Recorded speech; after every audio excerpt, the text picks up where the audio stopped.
Nous sommes prêts.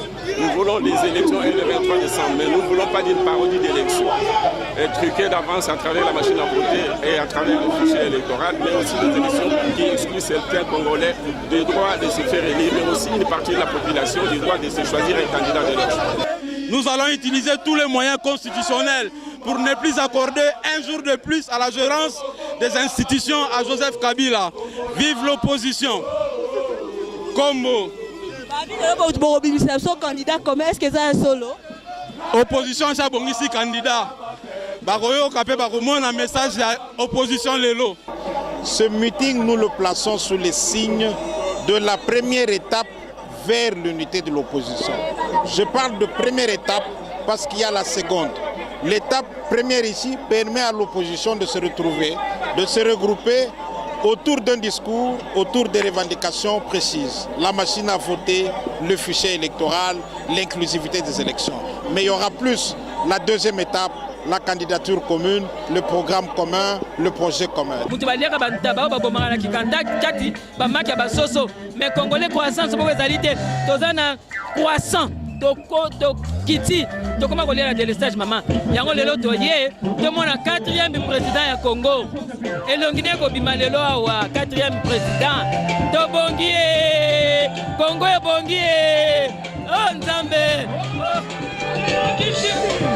Donc cette première étape, elle est gagnée à ce stade, elle est gagnée. La participation, elle est visible, elle est immense. La présence de tout le monde, c'est visible, il n'y a aucun problème. Le plus important pour nous aujourd'hui, c'est que le message passe. 1, on ne veut pas de la machine à voter. 2, on ne veut pas du fichier corrompu. 3, on veut des élections inclusives. C'est pour ça qu'on est là. S'il vous plaît, tous ces citoyens, toutes ces citoyennes sont là pour que ce travail soit fait. Et nous sommes fiers qu'aujourd'hui, au moins pour une fois, nous aurons réussi à nous retrouver autour de combat. Toye koyoka meeting ya vérité maman. Mais bandoki oyo, babwaka biso ba poubelle na ba zelo. Bazwi ba bisi nyonso ya transport, balobi o, babengisi ba mécanicien spécial, bakotisi yango nyonso na kingankati bakende obongisa. Po tomona pasi. Tomesana na pasi. Ça fait 17 ans Congo toza na pasi. Toye makolo, toliaka te. Mokonzi akende na États-Unis kuna, ole aloba atake bato botelema 1 minute de silence pour na kufeli bana ebele eloko te. Bakobengo ndoki et puis alobi ke croissance kaka na kingankati na FCC. Congo France. Bisona bango, bango na biso, bisona bango. Ekara molai. France.com, site ya Kolo Masolo à danger, Masolo à kitoko. CongoFrance.com.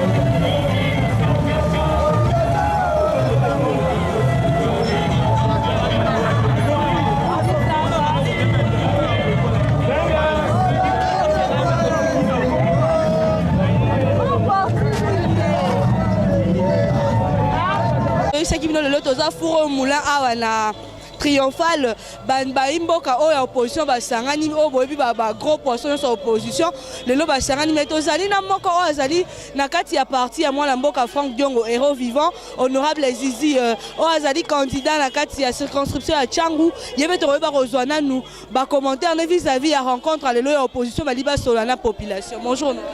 Bonjour. Kitoko. Avant de mobilisation à 100%. Peuple et c'est la ligne au bilan de l'opposition. Le lot est l'État moïni lisusu que démonstration de force que peuple congolais a collé ici makanisinae. Ce qui va kosa qui est na bamboule eleki, tout va kosa lisusu te. Donc le lot est allé pour la unité de l'opposition, pe to rejeté. O ezali ya banguna babongise pour la machine à voler, o ezali machine à tricher. Tozo qui est bozo boya machine à voler mais tozo qui est na belle élection siko boro qui na machine à voter to bo sana tolobi tolingi maponami ya malonga mais tolingi maponami ya machine ya trichete ya machine à voler te nakanisi lelo on remarqué que une foule immense. Donc peuple congolais la kisi que opposition est unie, o bango va luka ko débaucher, ko kabola mais opposition est unie et ni ko lobaye que lelo boko mona présence ya candidat comme opposition boko e bango lelo. Mais tolingi maponami pour l'état moini. Mon loki ya Congo akende na kimia mais na maponami ya machine ya volete, ya machine ya trichete. Merci vraiment, Mboka. Après, on a estimateur, tu aurais vu le candidat commun.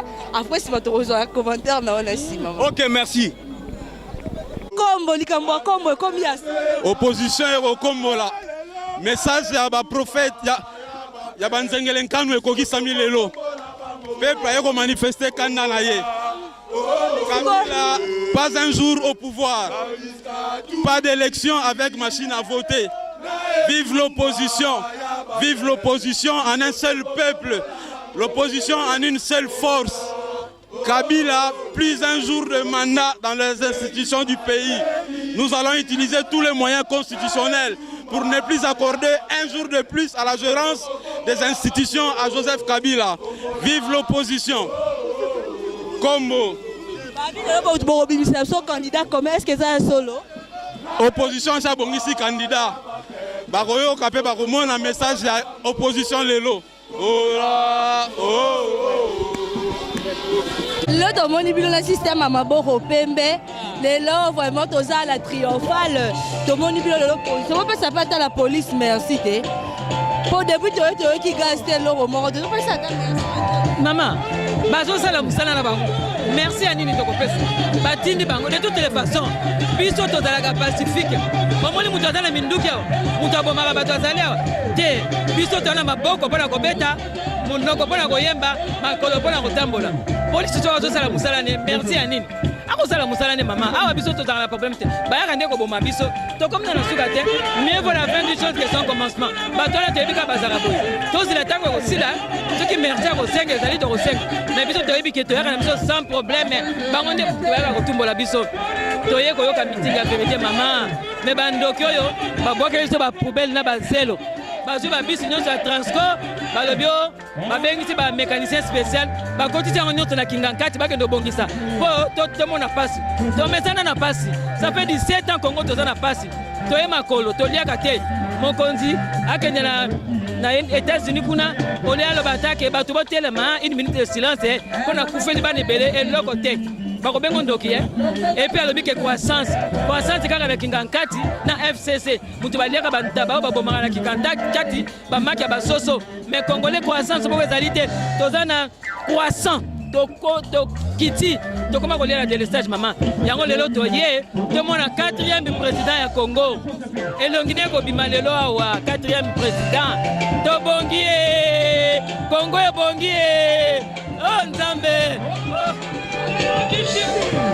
Pourriez-vous vous présenter brièvement? Je ne suis plus à présenter. Vous n'êtes plus à présenter, mais c'est pour nos téléspectateurs qui ne vous connaissent pas encore. Je suis Loubaya Claude Landré, je suis le président de l'UDA, je suis le président de l'AMK. Aujourd'hui, c'est un grand jour parce qu'il va consacrer l'unité de l'opposition. Attendez nos questions, Président. Allez-y. Président, merci. Président, sous quel signe placez-vous ce méga meeting, ce premier méga meeting de l'opposition? Merci. D'abord, il n'est pas premier. Méga meeting. Il y en a des super meeting. Non, il n'est pas premier. Il y en a déjà eu un en 2015 à Djili là-bas, qui avait conduit à l'arrestation de l'honorable Ewanga à l'époque. Et donc, ce n'est pas le premier, ce n'est pas le dernier non plus. Mais c'est peut-être le dernier avant le départ de Kabila. Ça peut être une précision de taille. Ce meeting, nous le plaçons sous les signes de la première étape vers l'unité de l'opposition. Je parle de première étape parce qu'il y a la seconde. L'étape première ici permet à l'opposition de se retrouver, de se regrouper autour d'un discours, autour des revendications précises. La machine à voter, le fichier électoral, l'inclusivité des élections. Mais il y aura plus la deuxième étape, la candidature commune, le programme commun, le projet commun. Donc cette première étape, elle est gagnée à ce stade, elle est gagnée. La participation, elle est visible, elle est immense. La présence de tout le monde, c'est visible, il n'y a aucun problème. Le plus important pour nous aujourd'hui, c'est que le message passe. 1, on ne veut pas de la machine à voter. 2, on ne veut pas du fichier corrompu. 3, on veut des élections inclusives. C'est pour ça qu'on est là. S'il vous plaît, Botikana, nos protocoles a installé Bakiti pour que ce travail soit fait. Et nous sommes fiers qu'aujourd'hui, au moins pour une fois, nous aurons réussi à nous retrouver autour de Bakiti. Ça ne nous honore pas. Président, au cas où ces trois principaux desiderata ne rencontreront pas une issue favorable, quelle sera l'attitude de l'opposition? J'assume ça. Non, l'opposition est constituée.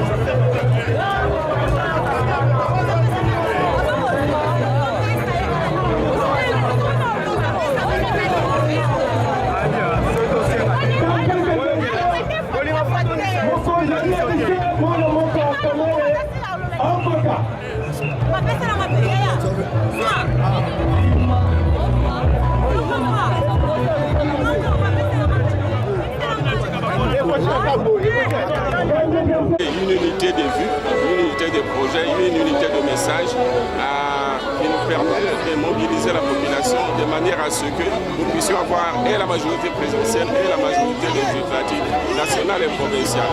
La majorité dit que vous n'êtes pas prêt pour aller à ces élections. La majorité dit que l'opposition n'est pas prête pour aller à ces élections. Donc certainement pas contre. Nous sommes prêts, nous sommes prêts.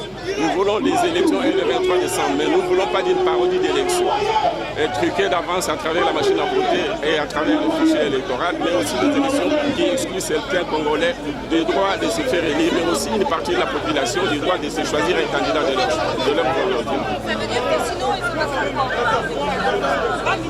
Mais ça signifie clairement que le peuple ne voudra pas des élections qui ne sont pas inclusives, des élections qui seront truquées d'avance à travers la machine à voter, mais aussi qui seront truquées d'avance. Là, je suppose qu'on a un programme qui va porter le meilleur d'entre nous.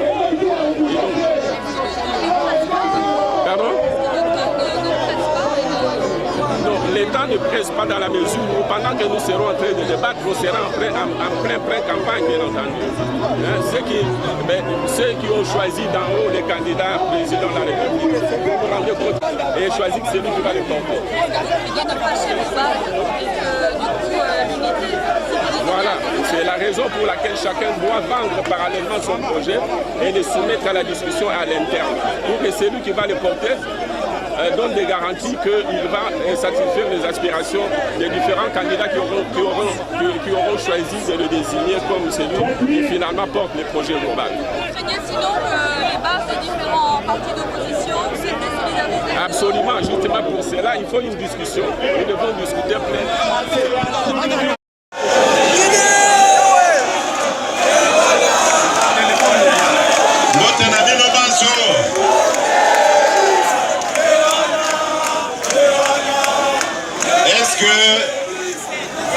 Bandeko ya Congo na biso ya professeur Matungulu bazali wana.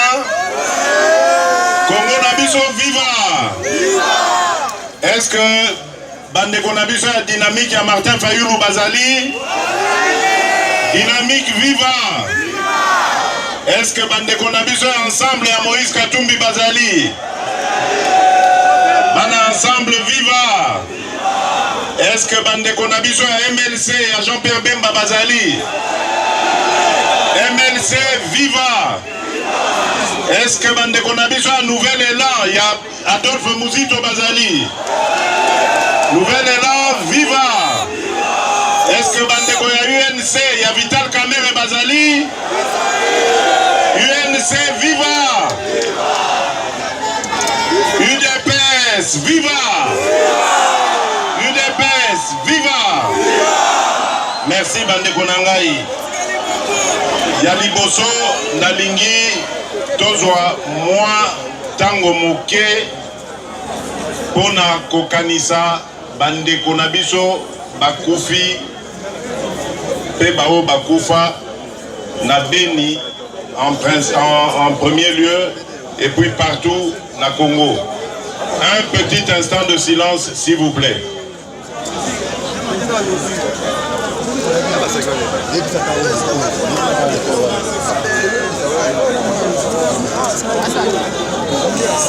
Merci.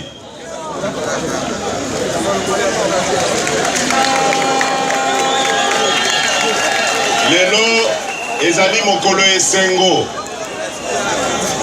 Esengo pona ndenge tokutanya wa ebele. Mais tobosana te que nangonga o tozali awa kosepela victoire na biso sur la dictature.